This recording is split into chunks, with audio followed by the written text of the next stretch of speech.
My name's Adrian Gilbert, and I'd like to welcome you to the Invisible College. And if you're new to this channel, please give it a like and subscribe. You'll really be helping us. Now then, this is the start of a new series I'm doing. I've done loads of other programs. If you're new here, have a look. There's dozens of them. But this is a new series I'm doing on Stonehenge. Now you might be thinking that we know all about Stonehenge. We've watched loads of videos about it. We've read books about it. We've heard endless things about it. We've even been there. We've even paid the money so we could walk around the outside and look at the stones. Yes, I agree. You have done. But this is going to be something rather different.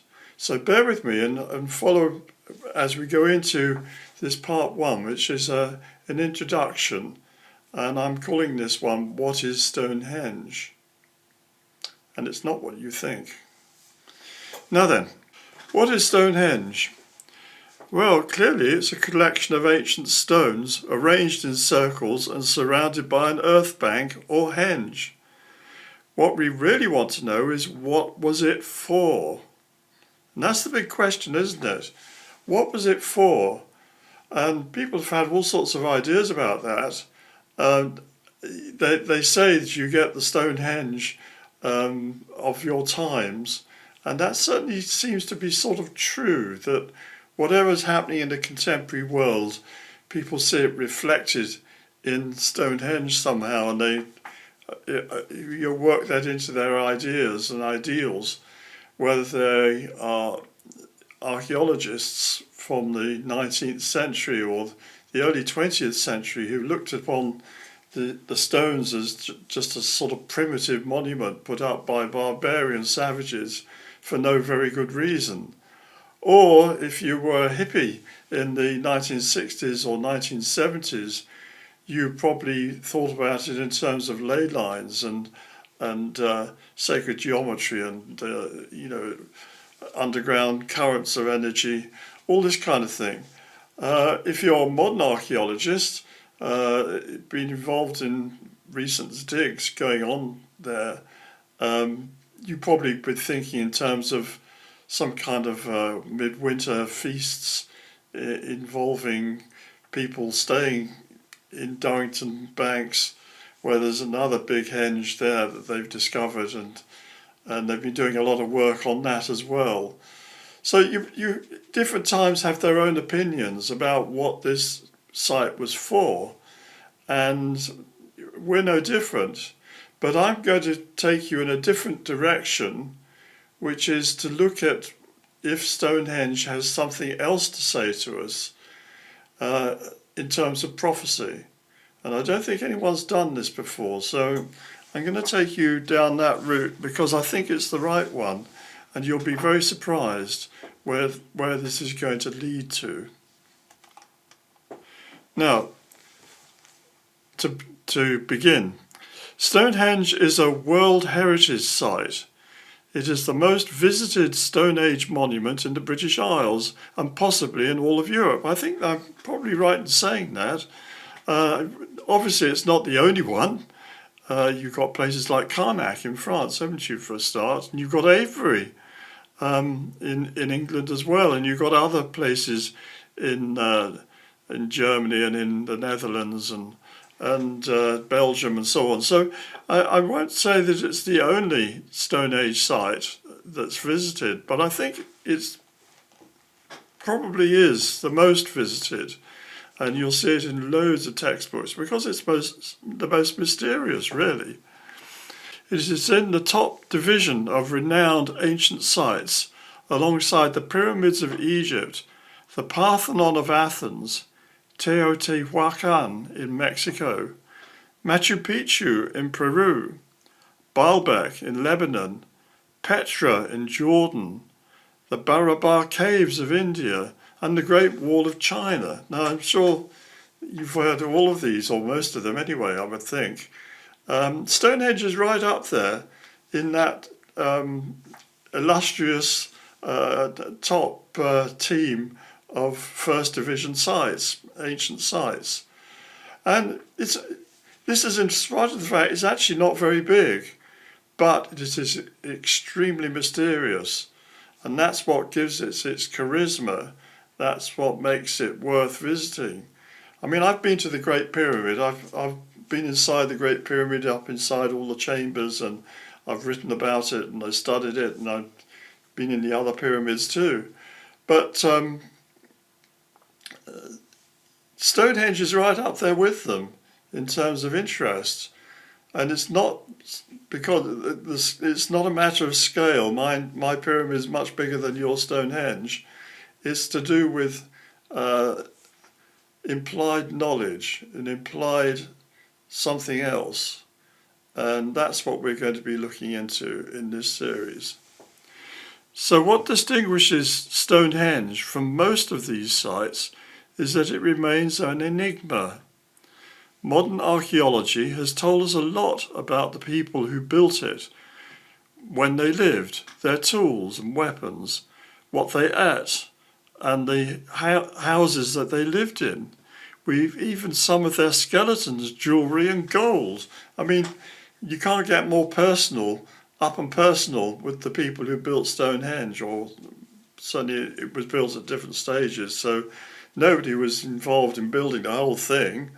But we have found skeletons of people who were living at the times when certain parts of it were being built.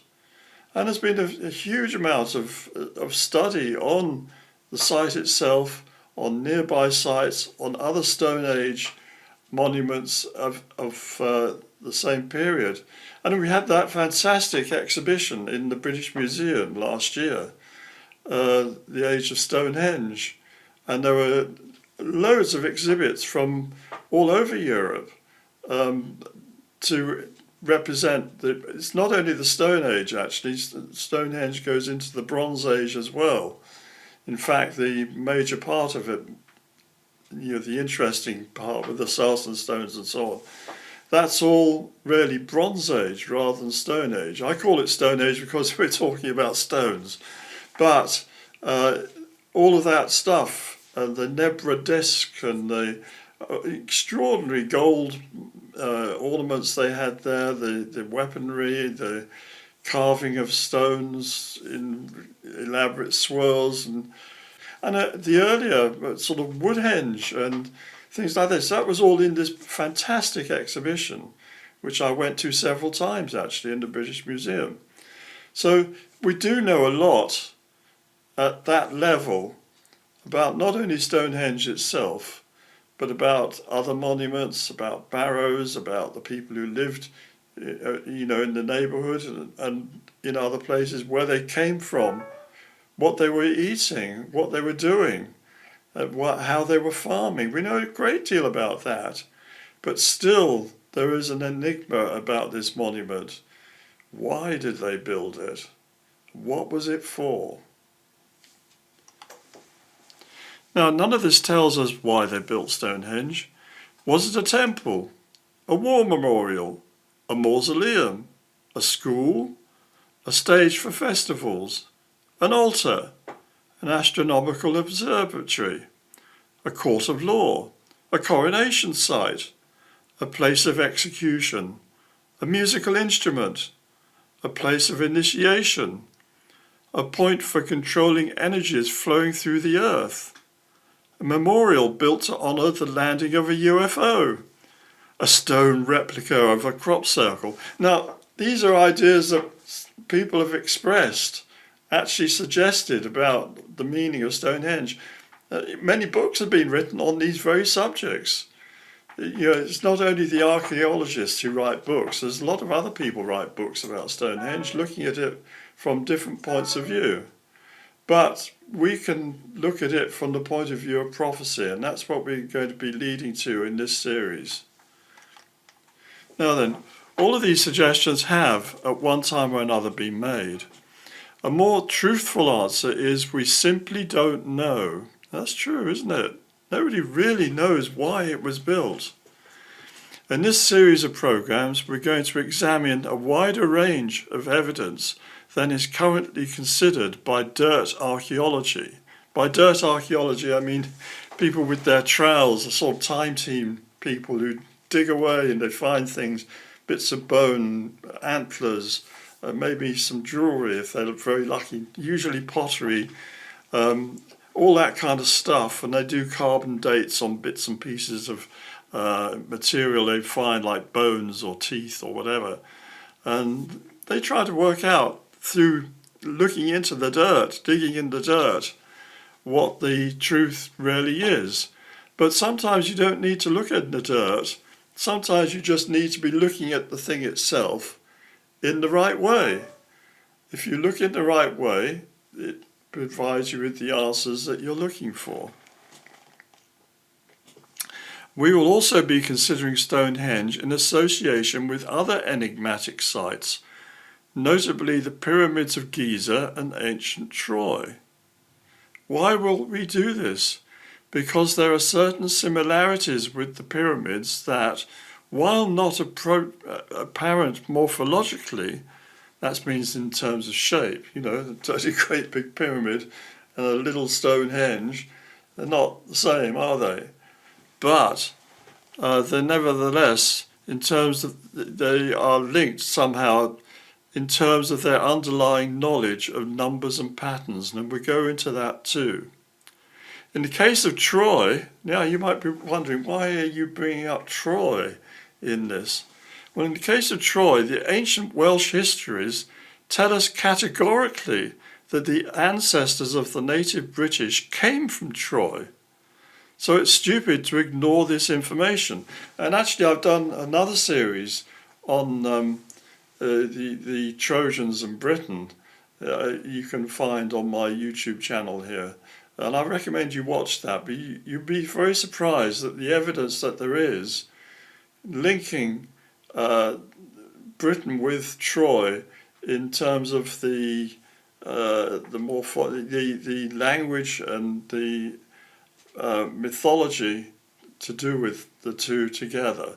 And there's a lot that's been ignored totally by historians and archaeologists, because they say, how could there possibly be Trojans in Britain?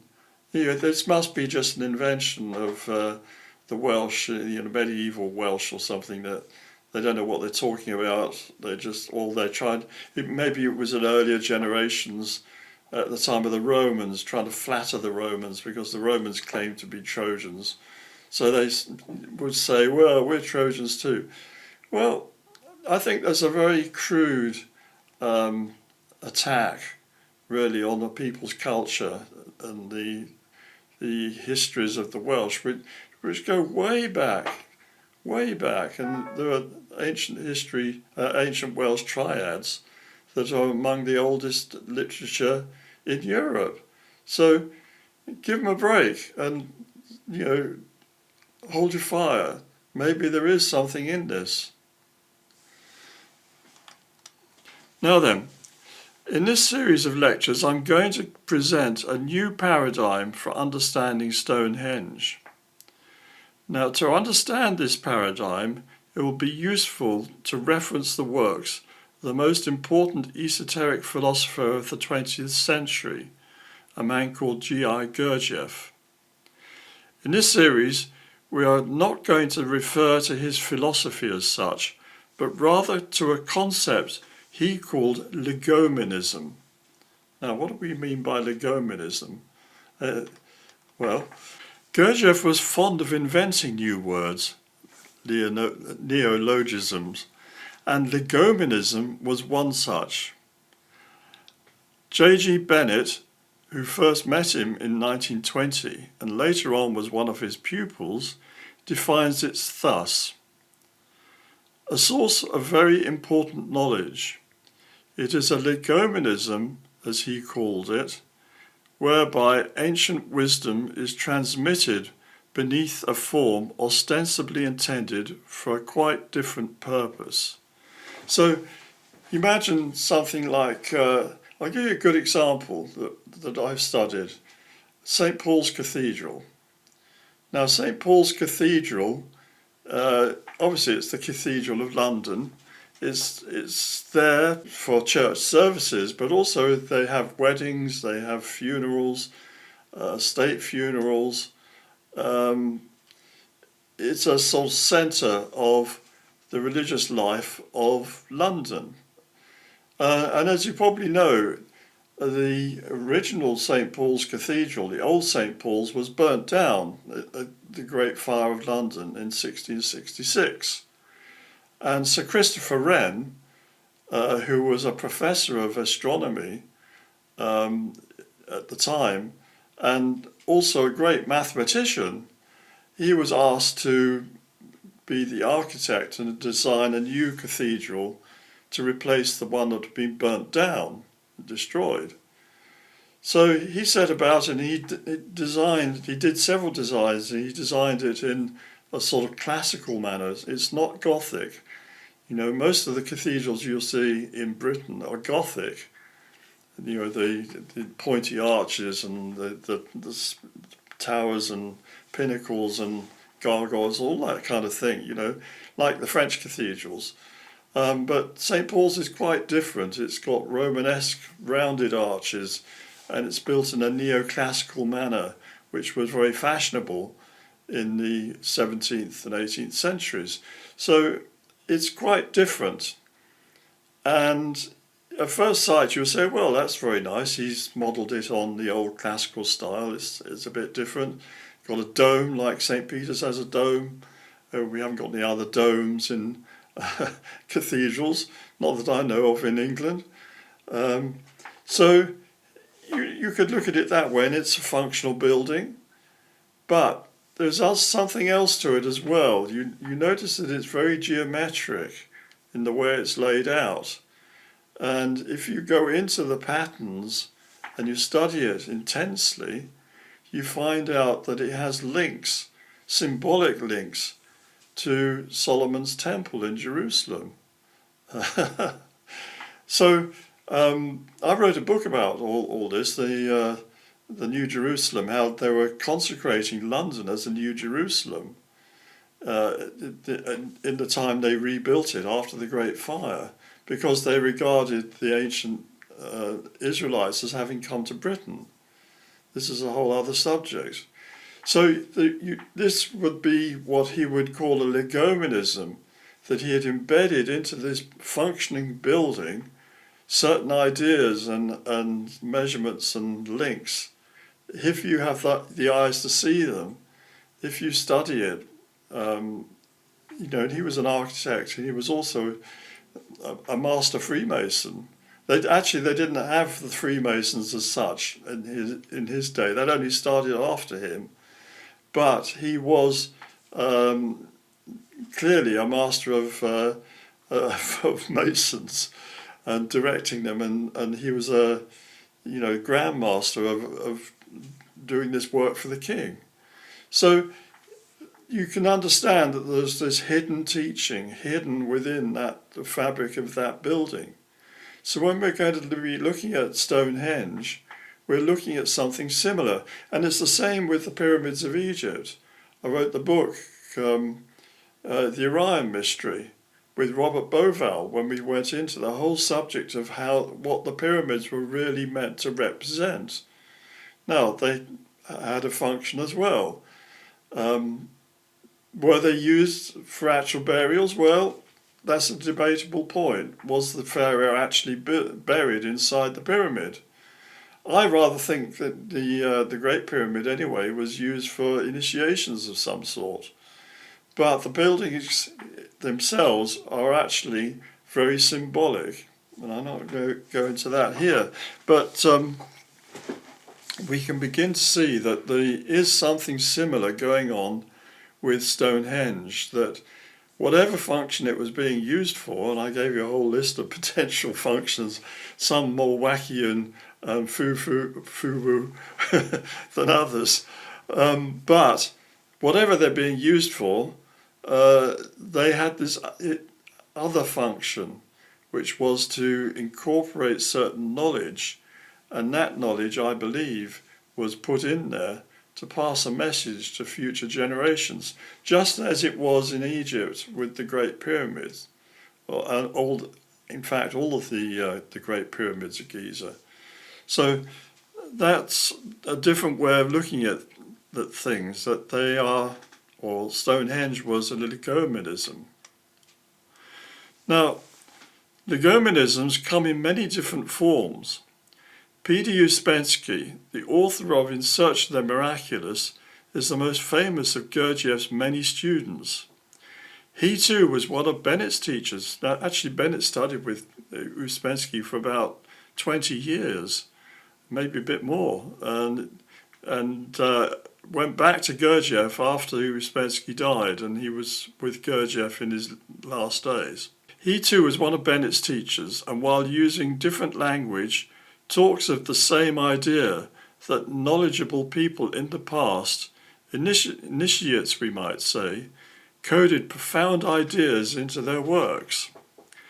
These could be buildings such as the Pyramids of Giza and Notre Dame Cathedral in Paris. And I'm going to read out a passage from what he wrote concerning his thoughts while in Notre Dame. Yes, I'm going to start it here. And he's talking about two quite different histories. One history passes by in full view, and, strictly speaking, is the history of crime. For if there were no crimes, there would be no history. All the most important turning points and stages of this history are marked by crimes, murders, acts of violence, robberies, wars, rebellions, massacres, tortures, executions, fathers murdering children, children murdering fathers, brothers murdering one another, husbands murdering wives, wives murdering husbands, kings massacring subjects, subjects assassinating kings. He was a Russian, Uspensky. This is one history, the history which everybody knows, the history which is taught in schools. The other history is the history which is known to very few. For the majority, it is not seen at all behind the history of crime. But what is created by this hidden history exists for long afterwards, sometimes for many centuries, as does Notre Dame. He means Notre Dame of Paris. The visible history, the history proceeding on the surface, the history of crime, attributes to itself what the hidden history has created. But actually, the visible history is always deceived by what the hidden history has created. So we have this situation at Stonehenge where, for all I know and for all you know, they were having big parties there, just as the modern archaeologists say. They were presumably, killing the fatted pigs, and they were having big parties, and they were doing something in the among the stones, something revered perhaps, something perhaps it did function as some kind of national monument, sort of war monument maybe. Who knows? But underneath that, there is a hidden purpose that the architects, one or more of them, knew about and was implementing. And it's the same in Egypt. Now you might be saying to me, well, Adrian, you're saying that people came from Egypt to build Stonehenge. Why didn't they build it as a pyramid? Why didn't they do nice smooth stones, as you see in Egypt? They're very good stonemasons in Egypt, weren't they? They're not such good stonemasons in England at that time. Well, I'm not saying that. What I will say, though, is that throughout history, and not just among the Israelites and Jews, there have been people we would call prophets. And you read the book of Enoch, for instance. Enoch is supposedly the same person as Thoth in Egypt. And he was a prophet. And his great-great-grandson was Noah. He was another prophet. supposedly, in the Old Testament. Then you get other prophets that are more noticeable. Abraham, the father figure of the Abrahamic religions. He's a prophet. By prophet I mean he talks to God. This is what the prophets do. That's what distinguishes the prophets from ordinary philosophers or priesthoods or whatever. The prophets seem to have some kind of telepathic communication with God. Or they certainly claim that. And if you read through the Bible, you find that Abraham was talking to God and building altars. So was his grandson Jacob, became called Israel. And so were later prophets. Each one has its own book in the Bible, don't they? All these people like Isaiah, and Jeremiah, and all these people, they're prophets. And of course, when you get to Jesus himself, he's so connected that he and the Father are one in mind. And so he's speaking, with total authority. But there were other people in other countries and other nations who had something similar going on. And we can suppose, just as they had prophets in ancient Egypt, Enoch being one of them, so they had prophets in Britain at that time. Maybe there were some kind of Druid type people, I don't know. But you can imagine there were people who were awakened in some way and able to have knowledge transmitted to them, to be told, get your people together, go and gather stones, bring them to this place here, it must be exactly in this place, raise them in this manner, and do this, that, and the other, just as they say in the Bible. So that's why I see a connection between the Holy Land, Egypt and Britain, maybe Troy as well, that you had people who were initiates, who could communicate directly with higher mind, call it the mind of God if you like, and could be directed as part of a grand plan that was over many nations and many continents. So that's the approach that we're going to take here, and I'm going to produce evidence for you to show this. Don't just take my word for it. I never want you to just take my word for it. I want you to take the evidence I provide for you in all of my lectures, actually, and look into it. And then if you think that evidence holds water, maybe start to think along those lines and begin to see the world through a different perspective. Because if you look in one direction all the time, you're only going to see one thing. If you turn around and look in a different direction, you'll see something else. So that's very much the case with these sacred monuments, whether it's St. Paul's Cathedral or the pyramids of Egypt, or the tomb of Antiochus the Epiphanes II in Commagene, or the Stonehenge in England. These things, if you look at them from the point of view of they have a prophetic message, you will see things that you wouldn't do otherwise. Now then, contemporary archaeology suggests that Stonehenge was used as a gathering place for festivals. Well, we talked about that as one of the possibilities. These may have taken place at midsummer, midwinter, or maybe at both times of year. That alignment, that midsummer sunrise alignment that Stonehenge is so famous for, and it's coming up soon. It's very soon. It's going to be Midsummer's Day again. And all the Druids and the hippies and people gather there to look along the line and watch the sun rising at dawn. Fantastic. But the modern archaeologists are saying, well, actually, you should be looking in the opposite direction, watching the midwinter sunset.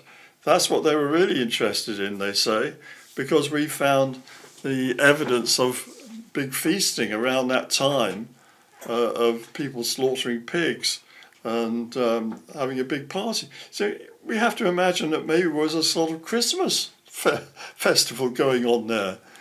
Christmas being our midwinter festival today, around the time of the midwinter solstice. Well, maybe they were doing both. Maybe they're watching summer sunrise saying, hey, great, it's summertime. Or maybe they're also watching the midwinter sunset and saying, whoa, fantastic, it's Christmas. Well, they wouldn't have called it Christmas, would they? They might have called it Weihnacht. I think that's the German for it, isn't it? Or maybe they had some other name for it. Yule, that's what they call it in Scandinavia. They call it Yule, and they have a Yule log. So, I don't know. They probably had a completely different name for it, but they were, studying the year. Clearly there was something to do with that, and we're going to go into that as well. However, what interests us is not this, but rather the hidden history. What was the legominism that its creators hid in full view? That's the other thing about legominisms. They're there right under your nose, but if you don't know how to read them, you're not going to see them. It's the same as if you have a blackboard. A physics teacher comes in and he writes equations. I went to university to study chemistry, but we did a lot of other mathematics and physics as well. And you get a professor or teacher come in and he write endless equations, partial differentiations and integrations and all this. A whole jumble of stuff on the blackboard. And there'd be loads of these boards. You had to copy them down as fast as you could. Now, to someone who didn't know anything about partial differentiation and integration and had no idea about the concepts being discussed in that those formulas that are being written up on the blackboard, is total gibberish. It's just like if you go into Egypt, you walk around and you see all these hieroglyphs. If you don't know the hieroglyphic language, if you don't know what the hieroglyphs stand for, they're letters, most of them, or they are ideograms, or they're determinatives, to tell you who's speaking or what. Sometimes a single hieroglyph can be a whole verb. If you don't know all that, you walk through there and you're just seeing decoration. And it's, you look at it and you say, well, that's really well done, really well cut. But you can't read it. And this is the whole point about legominisms. To those who don't know the language that they're written in, they're just decoration. So for those who didn't know the secrets of Stonehenge, there'd just be this fabulous monument with stone blocks put some on top of the other, arranged in circles, and we all go and have a party there every winter. And that's probably was the attitude of the majority of the people who went there. There might have been a small core of initiates, let's call them druids because we haven't got any other name, a small core of druids who knew the secret, or some of it anyway. And among them there might have been the odd prophet who was able to communicate directly with the higher mind and be told what to do next, because it went through a process of evolution. It wasn't all built in one move. It wasn't like you build a house, you build the whole thing there. It was more like you build a house, then you put extensions on and you change it and you modify it and do this, that and the other. It was being done over a period of 1,000 years or so or more. So this is the situation that we're faced with Stonehenge, but we have to have the right instruments and the right knowledge to be able to see what's there and to interpret the prophecy. And that's what we're going to do in the course of these lectures. So we cannot ignore the archaeology that has been carried out on the site, and this will be considered. I have absolute admiration for the archaeologists for the great work that they've done. Especially recently, all the work they've been doing in Durrington Walls and all of that. However, there are other ways of approaching Stonehenge that are equally valid and must be taken into account too. This is certainly the case if we want it to reveal its hidden purpose as a means of passing on esoteric information to future generations. So that's what I believe it was for, primarily, to pass on information to future generations. It is intended that each program in this series will focus on a different approach. These will include the following subjects: archaeology, history, location, pattern, astronomy, time cycles, and connections to other sites. So we've got a big task ahead of us, or I have anyway. You've got the chance to watch a number of what I hope will be very interesting programs. Well, they will be, I'm sure.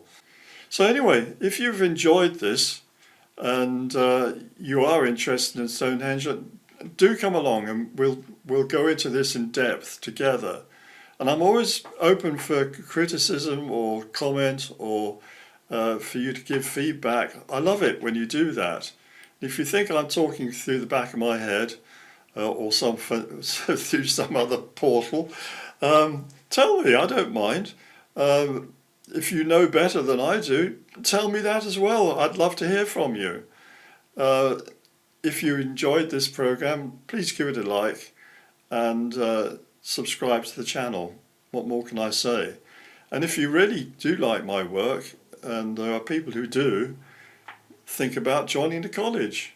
You can do that through patreon.com. It only costs you £5 a month, and then you get other lectures and you get newsletters, and you're actually working within the college. You're actually connected. So I leave it that with you, and you can do that through patreon.com/Adrian G. Gilbert. So thank you for your time, and I hope we'll meet again.